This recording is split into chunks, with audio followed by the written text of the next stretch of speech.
eran gobernadas por el Espíritu de Dios. Y el que es gobernado por el Espíritu de Dios, gobierna por el Espíritu de Dios. Si alguien quiere anotar, anote esa frase. El que es gobernado por el Espíritu de Dios, gobierna por el Espíritu de Dios.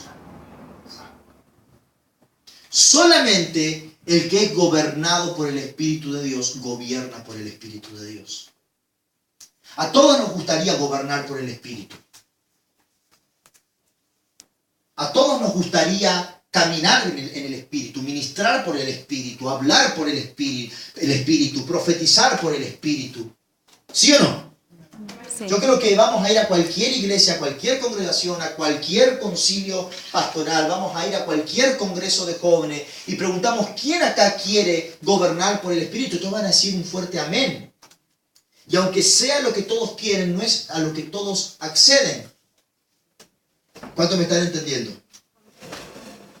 Esto no es una cuestión de si queremos o no queremos, sino de cómo se hace. ¿Cómo se gobierna por el Espíritu? ¿Cómo se sujetan las atmósferas espirituales? ¿Cómo se lleva todas las cosas cautivas a la obediencia a Cristo Jesús? Solamente el que es gobernado por el Espíritu, gobierna por el Espíritu. Quiero que anoten esta otra frase. El que es gobernado por la palabra, gobierna por la palabra. El que es gobernado por la palabra, gobierna por la palabra.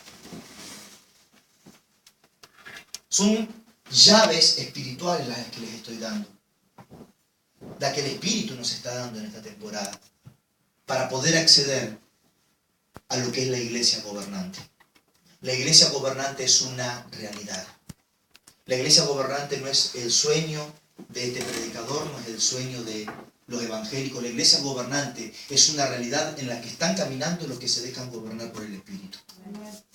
Les comentaba el domingo pasado que la semana anterior tuve una experiencia en el Espíritu muy fuerte en la que estaba yendo hacia la casa de un pariente y el Espíritu empieza a saturarme en el micro mientras estaba yendo. Bajé rápido porque iba temblando y entré al baño de mi tío y el Señor empieza a mostrarme en visión personas que conozco y personas que no conozco. Entre las que conozco estaba el pastor y misionero Surprise Itole de Sudáfrica, Bajet Chapda, un evangelista de Oriente, personas que estimo mucho en el Señor por la gracia que portan y por las señales y maravillas que se manifiestan por medio de ellos. La cantidad de resucitados, de enfermos sanados, de oprimidos por el diablo liberados. Y el Señor me decía que el río que fluye del trono no es una expectativa que tiene la iglesia evangélica, es una verdad que está fluyendo en aquellos que se están alineando con ese río. Es algo que hoy está pasando. Hablábamos que ciudades transformadas es una verdad hoy. Hace 3 años atrás, la alcaldesa de Monterrey entregó la ciudad a Jesucristo en un acto público. Y dijo, entrego y doy las llaves de esta ciudad a Jesucristo. Porque si el Señor no edifica la casa, en vano trabajan los que la edifican. Hoy en día es una realidad. Territorios transformados, ciudades entregadas a Jesucristo, muertos resucitados. ¿Cuántos me están entendiendo? Es una realidad hoy. No es un buen deseo el que les estoy compartiendo. El que se deja gobernar por el Espíritu, gobierna por el Espíritu. El que se deja gobernar por la palabra, gobierna por la palabra.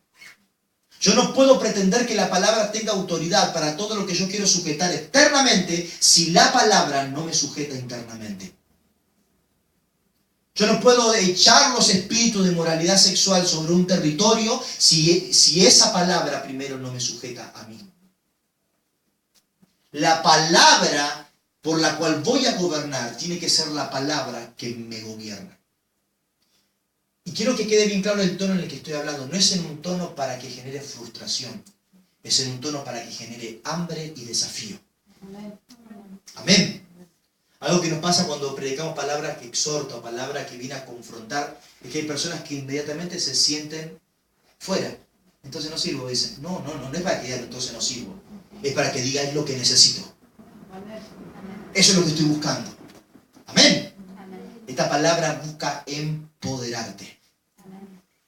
Amén. Esta palabra viene a empoderarnos. No es una palabra que viene a sacarnos de plano. Nati decía algo hoy de las palabras que estamos compartiendo, vienen a establecer medidas. De algo muy importante cuando una palabra viene a desatar medidas por las cuales vamos a ser juzgados, es que esa medida no viene a avergonzarte, esa medida viene a desafiarte. Viene a empujarte, viene a decirte, te falta medio metro, así que da un paso más. Amén. Muchas veces cantamos, tu luz no me condena, tu luz no me avergüenza. La luz del Señor enseguida expone todo. Pero cuando Él viene a exponer todo, no viene para avergonzarte, viene para transformarte. ¿Cuántos me están entendiendo? Y declaro en el nombre de Jesús que se va a levantar una iglesia que porque es gobernada por el Espíritu, gobernará por el Espíritu. Porque es gobernada por la palabra, gobernará por la palabra. Amén. No es lo mismo una persona que declara la palabra. Dice, porque tu palabra dice, y espera que todo en los aires se sujete o en las personas se sujete, y que no se deja gobernar por esa misma palabra, que una persona que es gobernada por esa palabra gobierna y dice, porque la palabra dice. ¿Se entendió? Sí. No es lo mismo que yo diga, porque la palabra dice que todo poder de las tinieblas fue sujeto a Cristo, Hebreos capítulo 2, versículo 8, por eso yo ahora mando que todo espíritu, si esa palabra no me gobierna a mí. Primeramente, si la palabra dice que todo le fue sujeto a Cristo, entonces todo lo que quiso operar en mi vida tiene que ser sujeto a Cristo. Entonces yo voy a poder gobernar por esa palabra y todo lo externo que yo quiera sujetar se va a sujetar a Cristo. ¿Cuántos me están entendiendo? No puedo sujetar el espíritu de orgullo de los demás porque todo le fue sujeto a Cristo, declarando esa palabra, si yo no soy gobernado por esa palabra. El orgullo primero tiene que ser sujetado en mí. Amén. Porque mejor es gobernarse uno mismo que la toma de una ciudad. Hay un orden de prioridades. No puedo pretender el reino de los cielos en la ciudad si el reino de los cielos no vino primero en los hijos de luz. Por eso la palabra dice en el Sermón del Monte, Mateo capítulo 5, capítulo 6. Capítulo 5 dice, vosotros sois la luz del mundo. Diga conmigo, nosotros somos la luz del mundo. Pero en el capítulo 6 dice, si la luz que hay en ustedes es tinieblas, ¿qué esperanza hay para las mismas tinieblas? ¿Quiénes son los llamados a ser hijos de luz? La iglesia. Amén. Entendemos que los que no están en Cristo están en tinieblas. Ahora, si los que teóricamente estando en Cristo estamos llamados a ser luz, pero nos habitan tinieblas, ¿qué esperanza hay para los que directamente están en tinieblas? ¿Cuánto me están entendiendo? Por eso mejor es primero gobernarnos nosotros mismos que la toma de la ciudad. Si a esto le agregamos que si vamos a la toma de ciudad sin antes haber sido gobernados por el Espíritu, somos una manada de locos. Y nos estamos exponiendo a poder de las tinieblas que tienen lugar en nosotros. El Señor Jesús dijo algo muy importante en referencia a Satanás. Él no tiene nada en mí. ¿Dónde radicaba la autoridad en la que Jesús ministraba? A tal punto que Él llega donde está el endemoniado gadareno y Él no tiene que reprender. Le pregunta, ¿cuál es tu nombre? Legión. Una pregunta, Señor, ¿nos permites ir a los cerdos? Sabían que tenían los minutos contados dentro de la vida de ese hombre. ¿Por qué ese nivel de autoridad en el que él caminaba? Porque Satanás no tenía nada en él. No había ninguna contratación entre Jesús y Satanás. Ahora, cuando nosotros tenemos contrataciones con las tinieblas y pretendemos tomar los espíritus de un territorio, Satanás tiene algo en nosotros. ¿Cuánto me están entendiendo? Por eso mejor es que el Espíritu nos gobierne para que a partir de ahí podamos gobernar por el Espíritu. ¿Cuánto me están entendiendo? Por eso es conquista interna para una conquista externa. ¿Por qué estoy hablando de estas cosas? Porque creo que seremos la iglesia que gobernará sobre los territorios. Porque creo que seremos la iglesia, y no hablo de Tierra Fértil y La Plata, la iglesia en esta generación que gobernará sobre las ciudades, gobernará sobre los barrios, gobernará sobre las villas, sobre los territorios. Todo poder de las tinieblas será expuesto, como en los tiempos de Elías. El Dios verdadero va a ser levantado y todo lo falso tiene que caer. Amén. Pero Satanás no tiene que tener nada en nosotros. Amén. Amén.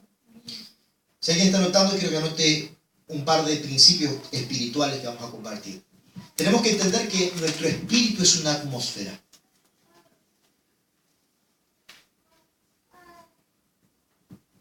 Hay muchas cosas, si tenemos que definir sustancialmente qué es un espíritu, qué es el espíritu, qué son los espíritus, eso nos llevaría días a hablar de la sustancia, la dinámica del espíritu, de las cosas espirituales.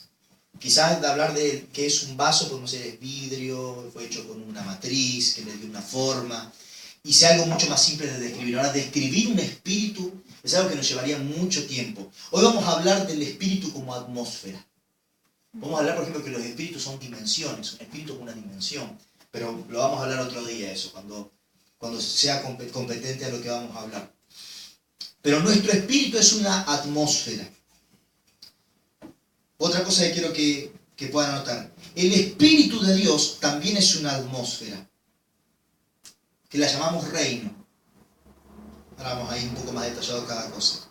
El espíritu de Satanás también es una atmósfera. La llamamos reino de las tinieblas. Los aires también son atmósferas, lo que llamamos regiones celestes. En definitiva, todo espíritu es una atmósfera. Cuando hablamos de una atmósfera, estamos hablando de un hábitat. Si hablamos que este lugar es una atmósfera, hablando que este lugar es un hábitat. Si hablamos de un hábitat, estamos hablando de una habitación, un ambiente. ¿Cuántos me están entendiendo? Amén. Atmósfera viene de la misma raíz de la palabra ambiente. Ambiente es una atmósfera. Una atmósfera es un hábitat es una habitación. Es muy importante entender, porque los espíritus tienen personalidad, los espíritus tienen carácter, los espíritus tienen emociones, los espíritus tienen voluntad, sea el espíritu humano, sea el espíritu de Dios, sea el espíritu del diablo. Hay un carácter en los espíritus, pero también los espíritus son habitaciones, son ambientes. Amén. Amén. Un espíritu es una atmósfera. Es muy importante entender eso, porque si decimos que la iglesia tiene autoridad sobre las atmósferas espirituales, pero que primero tiene que gobernar su atmósfera interna, necesito entender mi espíritu como una atmósfera, mi espíritu como un ambiente. Una prueba de que mi espíritu es un ambiente, es un hábitat, es una habitación, es que Jesús dijo en el Evangelio de Juan, capítulo 14, que Él y su Padre venían a ser habitación en nosotros. Eso significa que nuestro espíritu sirve como un hábitat, sirve como una habitación, sirve como una atmósfera. ¿Me están siguiendo? El espíritu es un hábitat, es una atmósfera. Por esa razón, yo puedo ser casa de Dios, templo del Espíritu Santo o habitación de demonios. Porque mi espíritu es un hábitat. ¿Me están siguiendo? Decíamos que el Espíritu de Dios también es una atmósfera. Dice la palabra en Romanos capítulo 12 que el reino de Dios no es comida ni bebida, no es costumbre, no es tradiciones. Él viene hablando de una serie de tradiciones que los judíos sostenían, sino que el reino de Dios es justicia, es paz y es gozo en el Espíritu Santo. ¿Dónde está contenido lo que llamamos el reino, que es justicia, es paz, es gozo? Está contenido en el Espíritu Santo. En el Espíritu, la justicia, la paz, el gozo que opera en el Espíritu es el reino de Dios. Un reino es la voluntad de su rey. La voluntad de su rey está en una atmósfera llamada el Espíritu de Dios. En todo lugar donde está el Espíritu de Dios operan las leyes del reino de Dios. Por eso dice la palabra, donde está el Espíritu de Dios hay libertad. Amén. Entonces, el Espíritu de Dios también es una atmósfera que llamamos el reino de Dios. Es un ambiente. Por eso cuando se desatan ambientes de la presencia del Espíritu Santo, estamos en una atmósfera del Espíritu de Dios donde lo del reino sucede. ¿Cuántos me están entendiendo? Porque el Espíritu de Dios es un ambiente, es una atmósfera. Para el Espíritu de Satanás también es una atmósfera que llamamos reino de las tinieblas. Cuando no estamos habitando en la atmósfera del Espíritu, estamos habitando en la atmósfera del reino de las tinieblas. Por eso dice el apóstol Pablo que nosotros cuando venimos a Cristo fuimos trasladados del reino de las tinieblas al reino de su Hijo amado. O sea, hay un traslado de un lugar a otro porque estábamos habitando en un lugar y venimos a habitar a otro lugar. Por eso cuando hablamos de regiones de cautividad, de lugares de cautividad, de prisiones espirituales, estamos hablando de habitaciones de tinieblas donde nuestro espíritu permanece cuando no estamos en Cristo. ¿Cuántos me están entendiendo? Entonces el espíritu de Satanás también es un ambiente.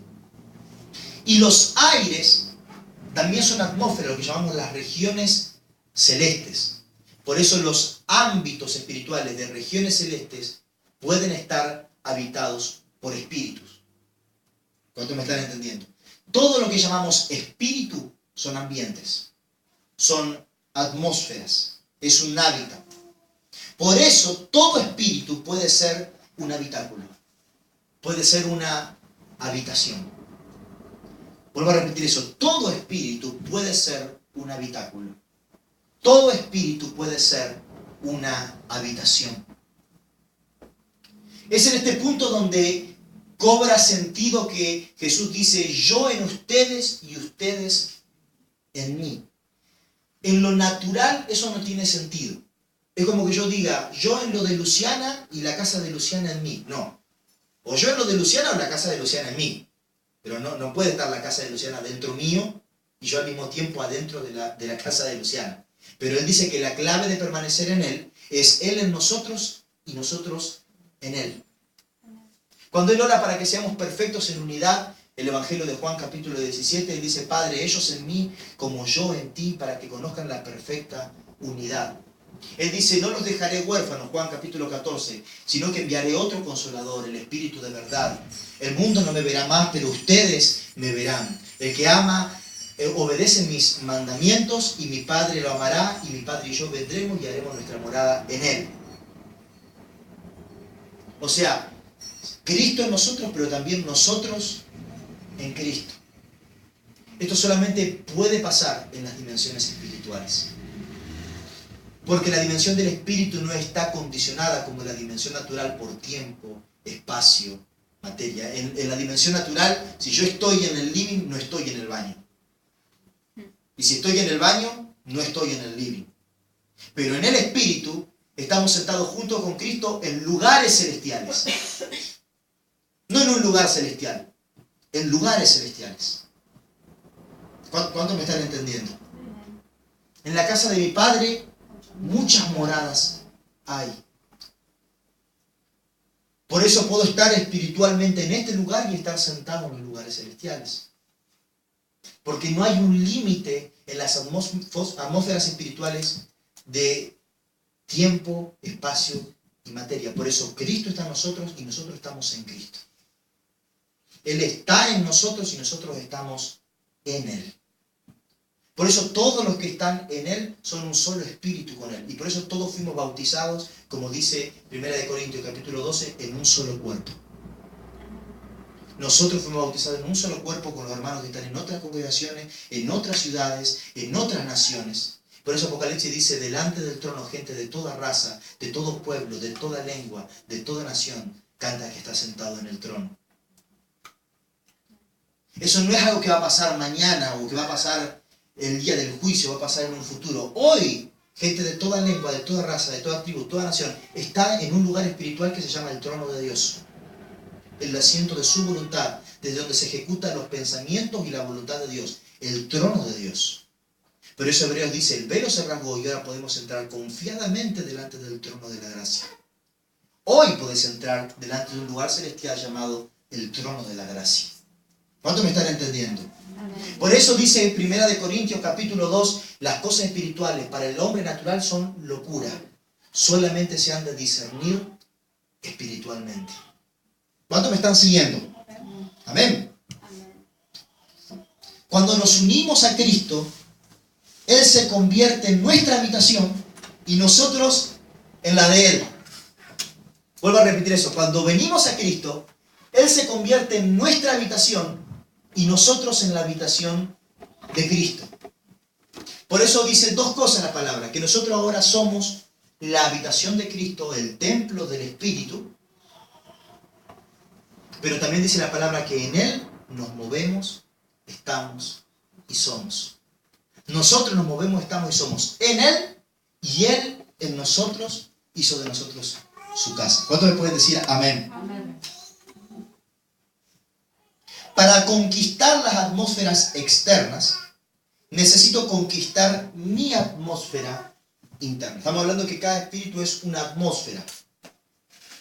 Quiero que pueda imaginarse por un momento su espíritu como una casa, porque en definitiva eso es lo que es.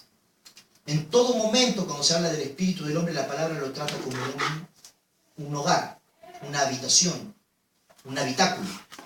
Vean, por ejemplo, que cuando dice que cuando se sacan los espíritus de una casa y la casa queda vacía y no viene el nuevo habitante, que es el Espíritu Santo, hay una posibilidad de que vuelva a ser habitada y aún por 7 peores. Vean que todo tiempo nuestro espíritu es graficado como una casa. Quiero que imaginen por un momento su espíritu como una casa, como una habitación, como un lugar donde tanto el Espíritu de Dios como el Espíritu del diablo quieren tomar como habitación.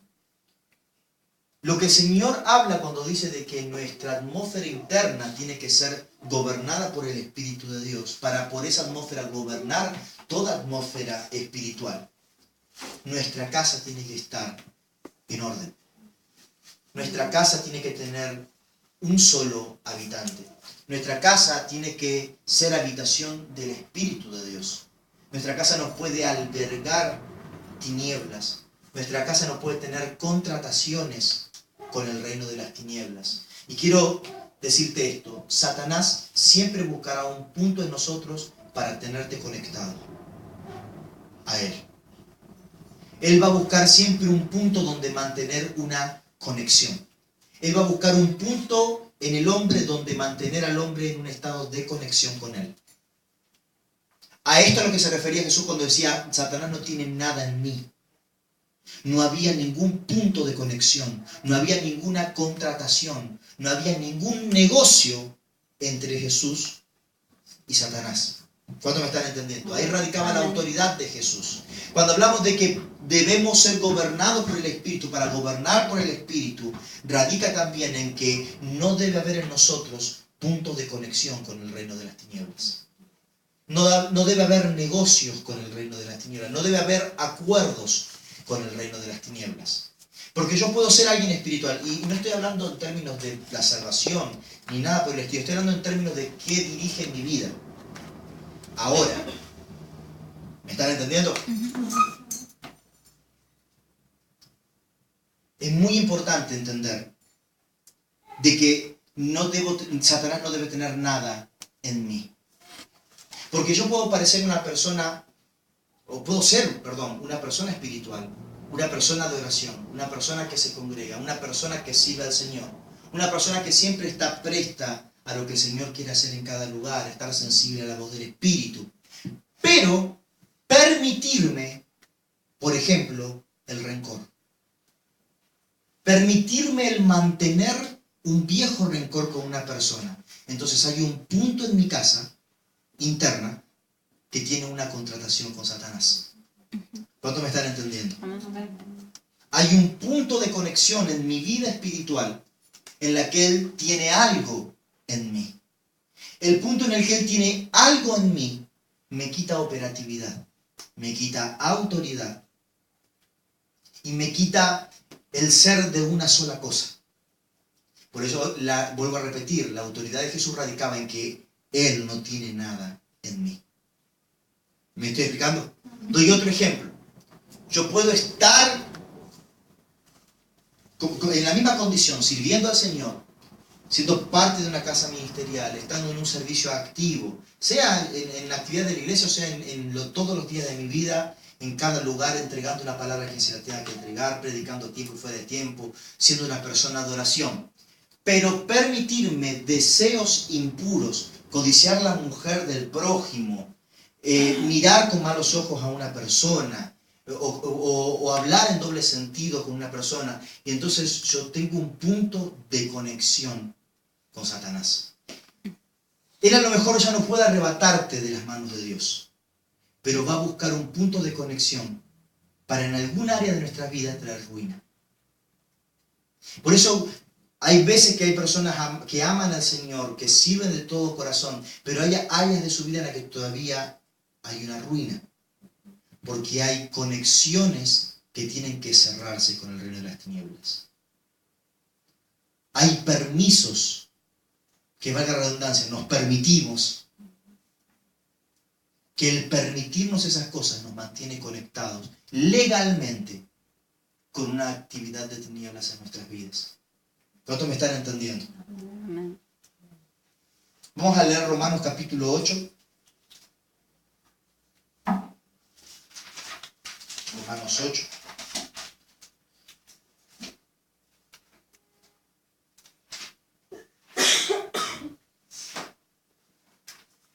¿Cuánto le está hablando el Señor? Amén. Amén. Vamos a leer desde el versículo 1 al versículo 23. Sé que son bastantes, pero vamos a leerlos rapidito. Nos vamos a detener solamente en algunos. Vamos a leer primero del 19 al 23 y después vamos a leer lo que dice antes. Porque la creación aguarda con gran impaciencia la manifestación de los hijos de Dios. ¿Cuántos pueden decir amén? Amén. Y quiero dejar bien claro algo. Lo que estamos hablando de una conquista interna, para poder conquistar lo externo, es porque entendemos que lo externo está necesitando urgentemente la manifestación de los hijos de Dios. Por eso nos urge ser gobernados hoy por el Espíritu, porque la creación está aguardando la manifestación de los hijos. Amén. Porque la creación aguarda con gran impaciencia la manifestación de los hijos de Dios. Porque la creación fue sujeta a vanidad, no por su propia voluntad, sino porque así lo dispuso Dios, pero todavía tiene esperanza. Pues también la creación misma será liberada de la esclavitud de corrupción, para así alcanzar la libertad gloriosa de los hijos de Dios. Porque sabemos que toda la creación hasta ahora gime a una y sufre como si tuviera dolores de parto, y no solo ella, sino también nosotros, que tenemos las primicias del Espíritu, gemimos dentro de nosotros mientras esperamos la adopción, la redención de nuestro cuerpo. El versículo 1 dice: pues también la creación misma será liberada de la esclavitud de corrupción. ¿Cuántos pueden decir amén? La creación misma será liberada de la esclavitud de corrupción, para así alcanzar la libertad gloriosa de los hijos de Dios. Quiero que noten esto. Está hablando que toda la creación va a ser liberada de esa corrupción, para también, dice, también alcanzar la libertad gloriosa de los hijos de Dios. Esto significa que hay una libertad gloriosa que viven los hijos de Dios, pero que por esa libertad que ellos viven, también toda la creación alcanzará libertad de la corrupción, para entrar en la misma libertad gloriosa de los hijos de Dios. Amén. ¿Cuánto me están entendiendo? Hay una esperanza de gloria para la creación de entrar en la misma libertad gloriosa de los hijos de Dios. Hasta hoy está sujeta a vanidad porque así lo dispuso Dios. Hasta ahora dispuso que esté sujeta a vanidad, pero aguarda el momento de la adopción. Aguarda el momento de ser incluida en la libertad gloriosa de los hijos de Dios. Amén. Es lo que ellos te llaman la restauración de todas las cosas. Predicamos a Cristo, decía Pedro, para que vengan del cielo tiempos de refrigerio, porque Cristo está retenido en los cielos hasta el tiempo de la restauración de todas las cosas. Ahora hay una esperanza que tiene la creación, que es la manifestación de los hijos de Dios. Pero vamos a leer lo que dice antes. Porque acá donde decimos gloria a Dios, ¿sí? Salgamos, conquistemos el mundo, llevemos a las personas a Cristo, restauremos todos los niveles de la sociedad, restauremos la educación, restauremos el gobierno, restauremos el arte, restauremos la música. Pero veamos qué dice desde el versículo 1. Por tanto, no hay ninguna condenación para los que están unidos a Cristo Jesús. Esto es muy importante porque él va a empezar hablando de la vida interna espiritual del creyente. Y después va a terminar hablando de la esperanza de la creación. No hay ninguna condenación para los que están unidos a Cristo Jesús. Los que no andan conforme a la carne, sino conforme al Espíritu. Porque la ley del Espíritu de vida en Cristo Jesús me ha librado de la ley del pecado y de la muerte. Porque Dios ha hecho lo que para la ley era imposible hacer, debido a que era débil por su naturaleza pecaminosa. Por causa del pecado envió a su Hijo en una condición semejante a la del hombre pecador. Y de esa manera condenó al pecado en la carne, para que la justicia de la ley se cumpliera en nosotros, que no seguimos los pasos de nuestra carne, sino los del Espíritu. Porque los que siguen los pasos de la carne fijan su atención en lo que es de la carne, pero los que son del Espíritu fijan la atención en lo que es del Espíritu. Vuelvo a leer ese último versículo. Porque los que siguen los pasos de la carne fijan su atención en lo que es de la carne, pero los que son del Espíritu fijan su atención en lo que es del Espíritu. Porque el ocuparse de la carne es muerte, pero el ocuparse del Espíritu es vida y paz. Las intenciones de la carne llevan a la enemistad contra Dios, porque no se sujetan a la ley de Dios, ni tampoco pueden. Además, los que viven según la carne no pueden agradar a Dios. Es muy importante entender este versículo 8. Los que viven según la carne no pueden agradar a Dios. Esto no significa que el que está en la carne, Dios dice, no me puede agradar, sino de que el que anda según las cosas de la carne está imposibilitado de hacer lo que es agradable a Dios. No es que Dios hace en la carne, en el espíritu, sino que cuando dice los que viven según la carne no pueden agradar a Dios, es que aunque quieran, aunque tengan una intención, me gustaría hacer lo que es agradable a Dios, pero vive ocupándose lo de que es de la carne, es una persona imposibilitada de agradar a Dios. ¿Cuánto me están entendiendo? Está imposibilitado de hacer la voluntad de Dios, el que vive ocupándose de la carne. Pero ustedes no viven según las intenciones de la carne, sino según el Espíritu, si es que el Espíritu de Dios habita en ustedes. Y si alguno no tiene el Espíritu de Cristo, no es de él. Pero si Cristo está en ustedes, el cuerpo está en verdad muerto a causa del pecado, pero el Espíritu vive a causa de la justicia.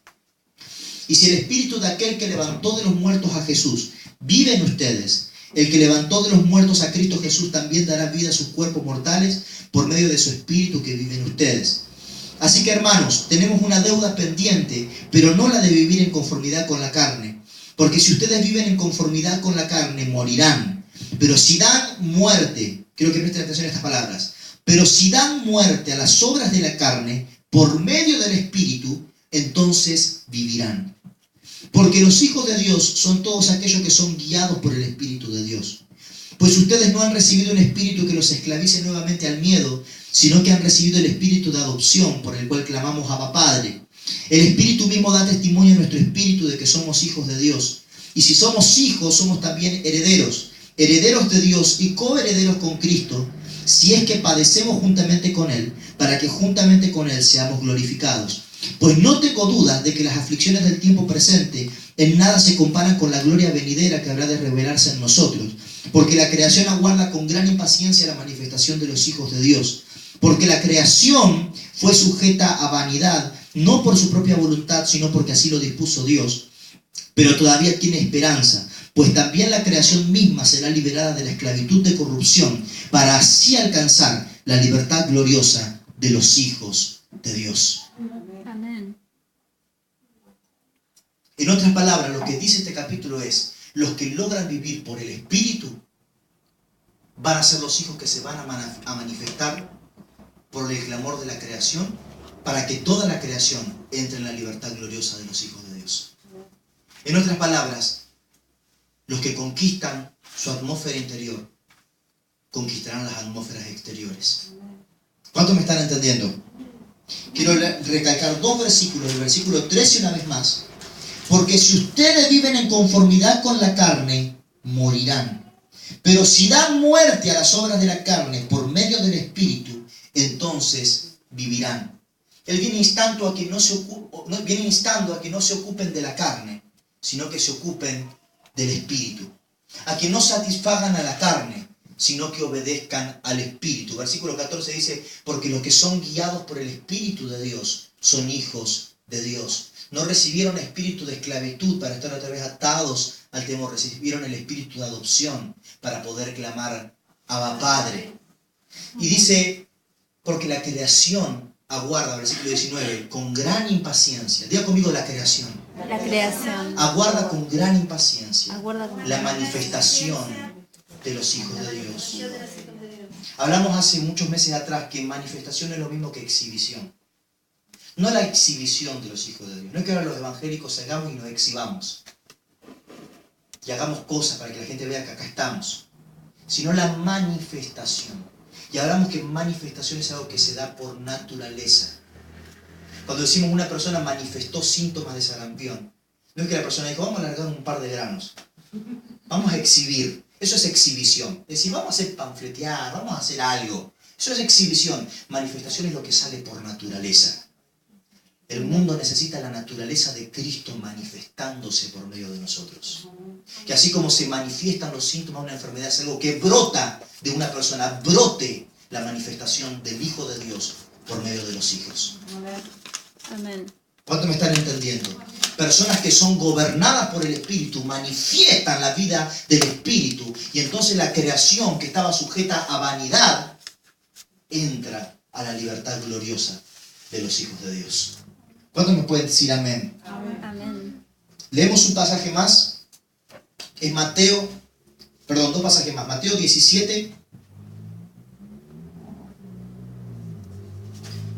del 14 al 21. Mateo 17,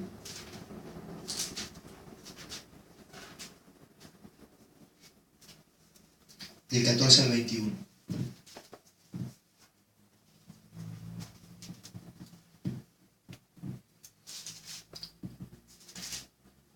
Cuando llegaron a donde estaba la multitud, un hombre se le acercó a Jesús, se arrodilló delante de él y le dijo, Señor, ten compasión de mi hijo. Es lunático y padece muchísimo. Muchas veces se cae en el fuego y muchas otras en el agua. Lo he llevado a tus discípulos, pero no lo han podido sanar. Jesús dijo, hay gente incrédula y perversa.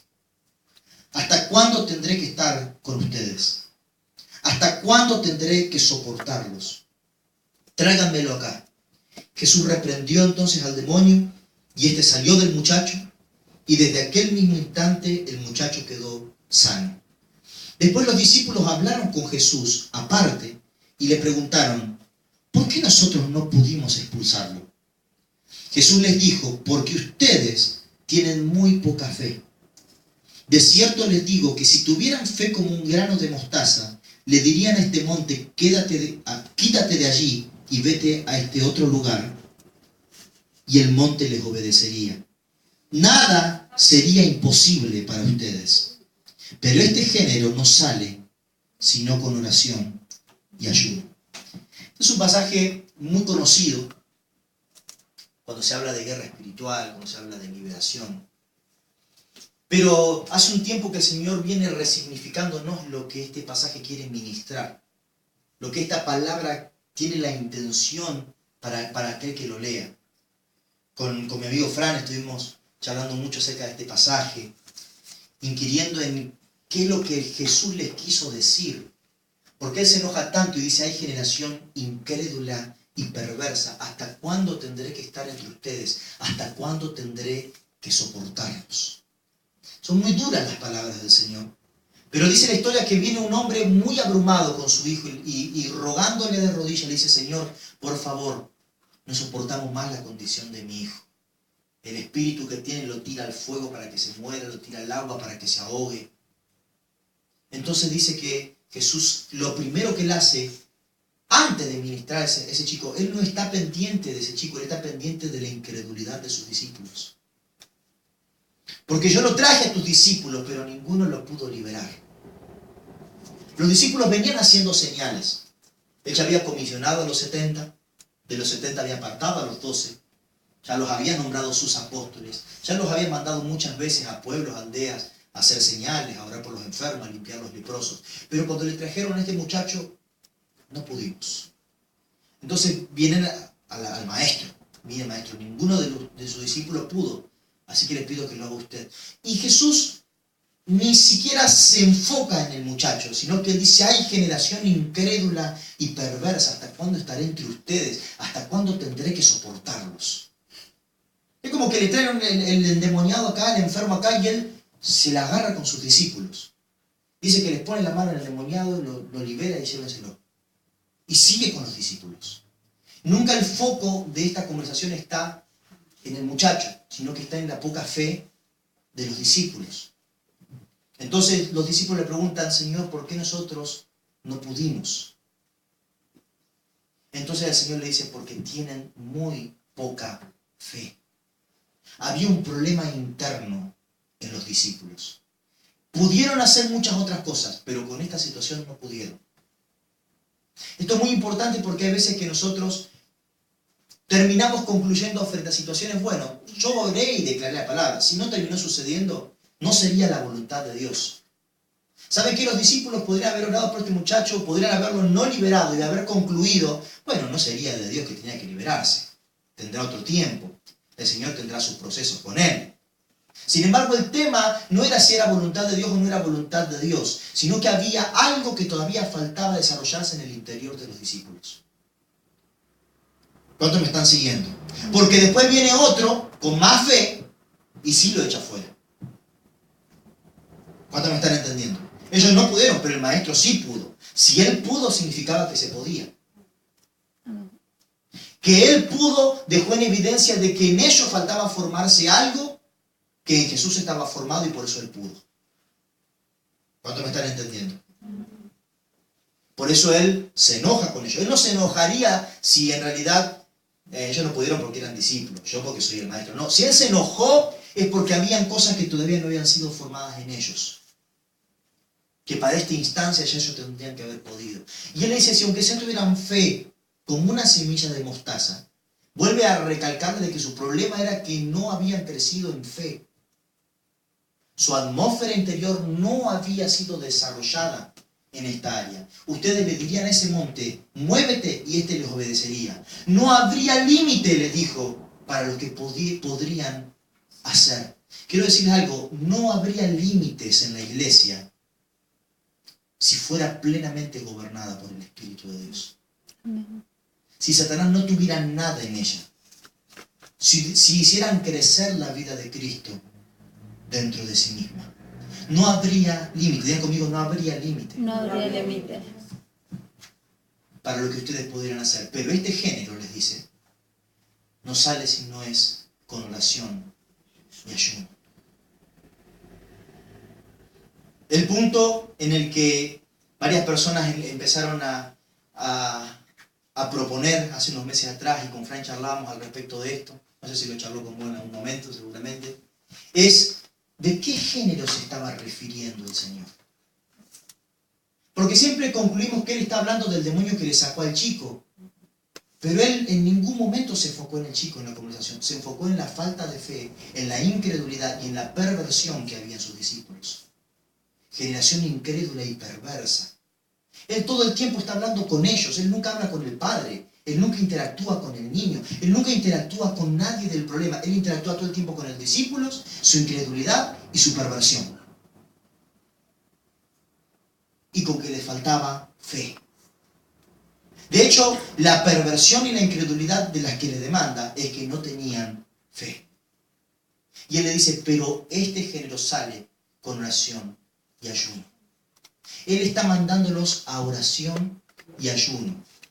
Ahora, esto no significa que Él oró y ayunó para liberar a este chico, porque Él no sabía que le iban a traer a este chico.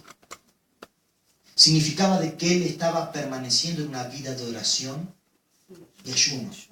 Él les dice de que Él pudo porque Él estaba en oración y ayuno. Yo no sé siquiera si Él en ese momento estaba en oración y ayuno, pero Él tenía una vida de oración y ayuno. Por eso los niveles de fe en Él eran grandes. Por eso el nivel de poder que operaba por medio de él era grande. Por eso no había trabas, no había límites, no había algo que obstruyera lo que de Cristo tenía que salir, porque él estaba en oración y ayuno. No es mi intención traer un debate teológico al respecto de qué se trata este pasaje o de qué no se trata, pero evidentemente había algo que solamente se iba a activar en sus discípulos por oración y ayuno. ¿A qué me estoy refiriendo con esto? Estoy hablando de cómo purificar una atmósfera interior, de cómo el Espíritu gobierna la atmósfera interior para gobernar por esa atmósfera interior, las atmósferas exteriores. El Señor les dijo, hay algo que opera en mí, que en ustedes no operó, porque este género sale con oración y ayuno. Yo me tiendo a creer de que está hablando de la incredulidad de los discípulos. Ese género solamente salía con una vida de oración y de ayuno. Es muy importante entender las dinámicas del reino de Dios, las dinámicas del Evangelio como la hemos venido predicando. Pero tan importante como entender el nuevo pacto, entender las dinámicas del reino de Dios, entender la obra de la cruz, es también aprender a interactuar con ella. Porque yo puedo saber todo acerca del nuevo pacto y de la obra de la cruz y de la obra consumada de Cristo, pero no saber interactuar con esa obra. Y si no sé interactuar con lo que ya sucedió en la cruz, no voy a poder traer esa victoria en medio de los hombres. ¿Cuántos me están entendiendo? Yo puedo saber que por sus llagas hemos sido sanados. Puedo saber de que todo poder de las tinieblas fue expuesto en vergüenza en la cruz. Yo puedo saber que Él descendió hasta lo más profundo y llevó cautiva la cautividad y dio dones a los hombres. Y todo muy lindo, pero nunca traer sanidad a un enfermo, nunca traer libertad a un cautivo, nunca traer restauración a un corazón abatido, nunca traer consolación a una persona enlutada. ¿Cuántos me están entendiendo? ¿Cómo traigo la realidad de la cruz en medio de los hombres? Que mi atmósfera interior sea saturada de la vida del Espíritu. Ya conmigo, este género no sale sino con oración y ayuno. Este es el último pasaje que les comparto. Mateo capítulo 6.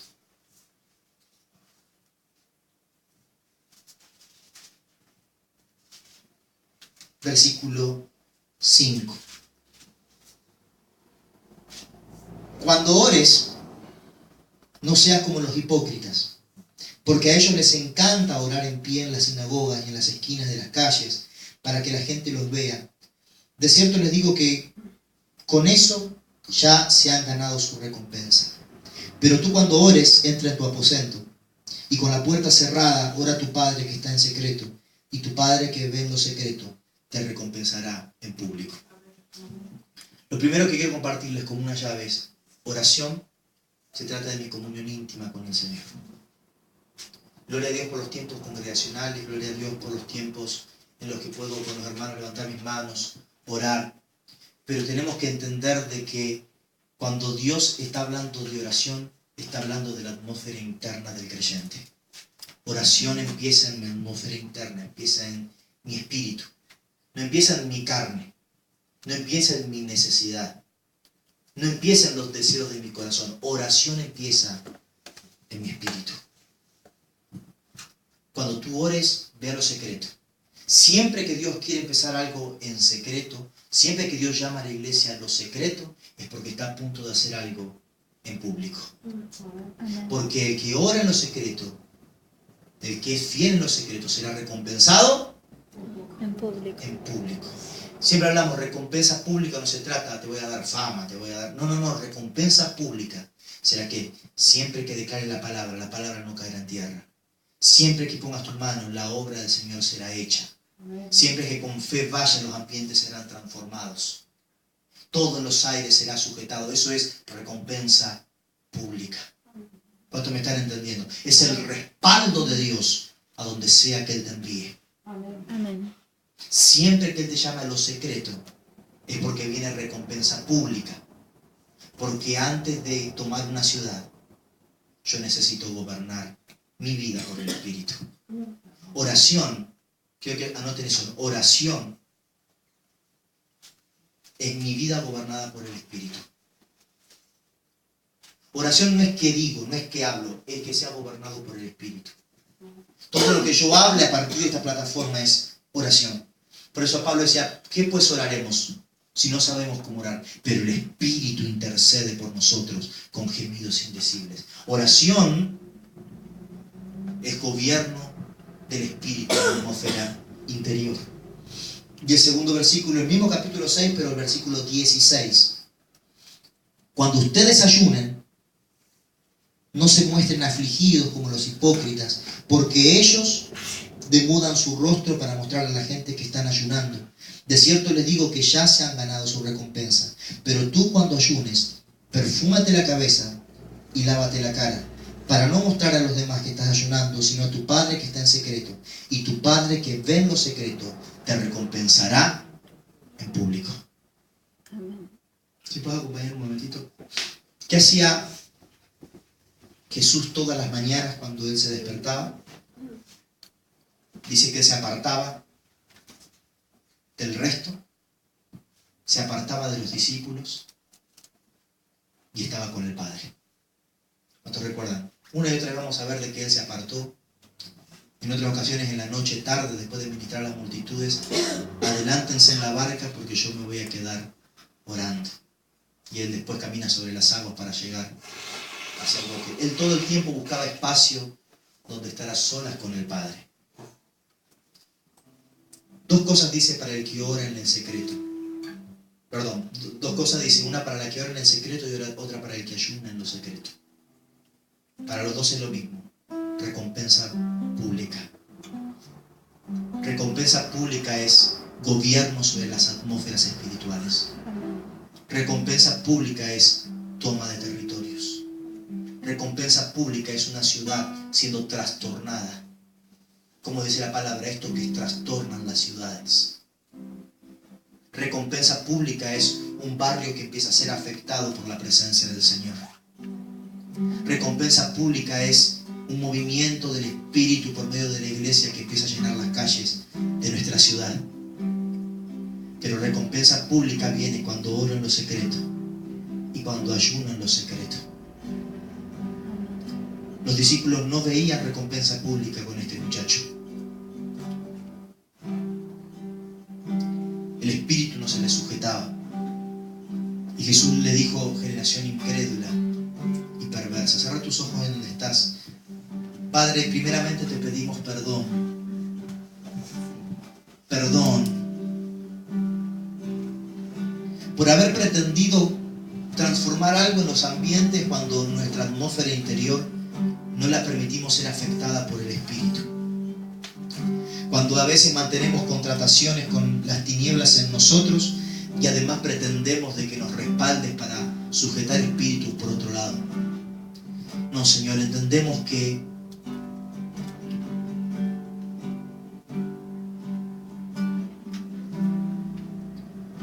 para una conquista externa necesito una conquista interna. Ahí donde estás guiado por el Espíritu, permití que Él gobierne todo. Espíritu Santo, empieza a mostrarnos esas áreas en nuestras vidas que no te hemos permitido ser nuestro Rey, nuestro Señor.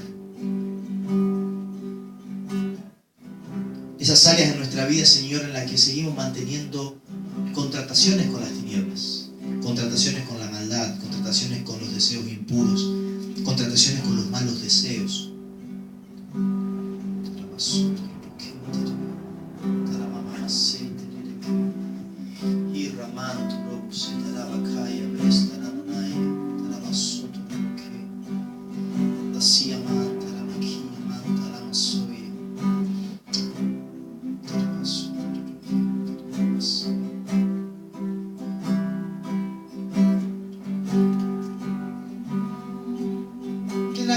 Se llene de tu bien, de tu gracia, de tu favor, de tu misericordia en nosotros, de tu perdón. Toda amargura que albergaba nuestro espíritu sea arrancada, toda raíz de amargura sea arrancada, toda falta de perdón sea quitada, todo ídolo se ha quitado de nosotros El apóstol Juan decía: hijitos míos, mirad que nada ocupe en vuestros corazones el lugar que debe ocupar Dios. Ídolos son cualquier cosa que ocupe en el corazón el lugar que Dios tiene que ocupar. Y todas estas cosas contaminan nuestra atmósfera interna y no dejamos gobernar el espíritu. Nos gobiernan otros referentes, nos gobiernan otros héroes. Perseguimos otras metas al tener otros referentes.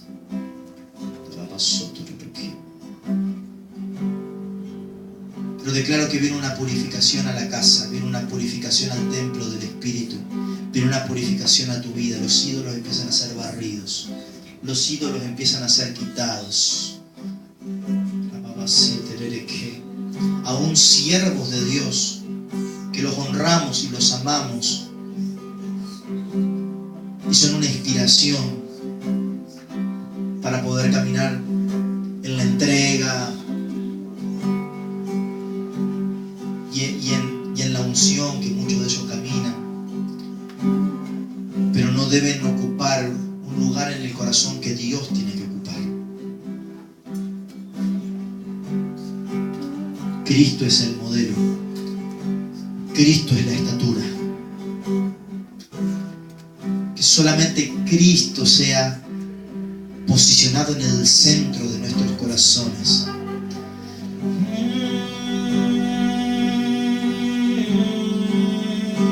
Personas, seres amados, personas amadas, muy cercanas a nuestra vida, pero que no pueden ocupar el lugar de Cristo en nuestras vidas.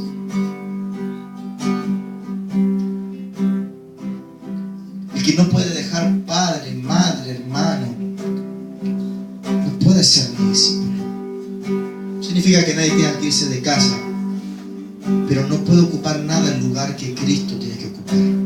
Hay un nivel de entrega, hay un nivel de radicalidad que el Señor puso en la iglesia primitiva y pone esa demanda en la iglesia en todas las generaciones. La única diferencia fue que no siempre hubo gente dispuesta a tomar la cruz y seguirle. Pero los que tomen la cruz y se nieguen a sí mismos para seguirle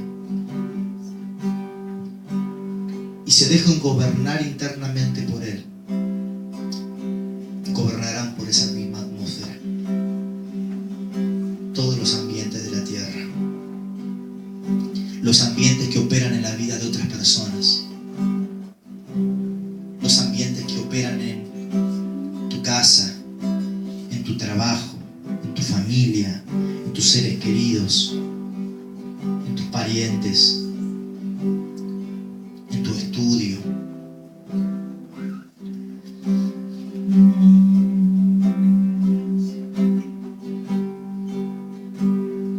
Ahora, Señor, venga un orden a la casa. Un orden a la casa. Quiero que veas tu espíritu como una casa. Un orden a la casa, un orden a la casa. La casa es tuya, Señor. La casa es tuya, la casa es tuya. La casa es tuya, Señor. Abrimos las ventanas, dejamos salir todo ídolo. Nos corremos del centro de la casa, nos negamos a nosotros mismos y te decimos: siéntate a reinar, siéntate a gobernar tú. Sé el Rey, sé el Señor. Dirige todas las cosas en mí.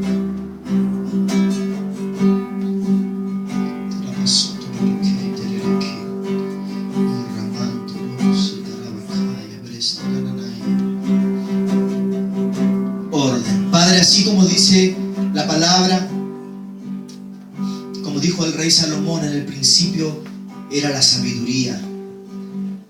Y la sabiduría danzaba en medio de los hombres y se deleitaba en la creación, y todo lo creado lo ordenaba.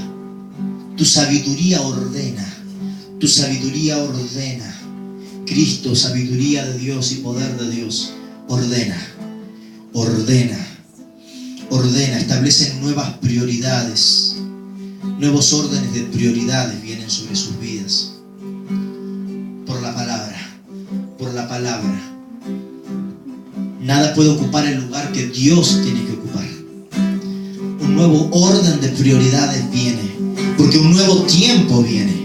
Un tiempo de manifestación viene. Por eso necesariamente viene una reorganización a tu atmósfera interna. Porque gobernarás por tu atmósfera interna. Gobernarás por tu atmósfera interna. Gobernarás por tu atmósfera interna.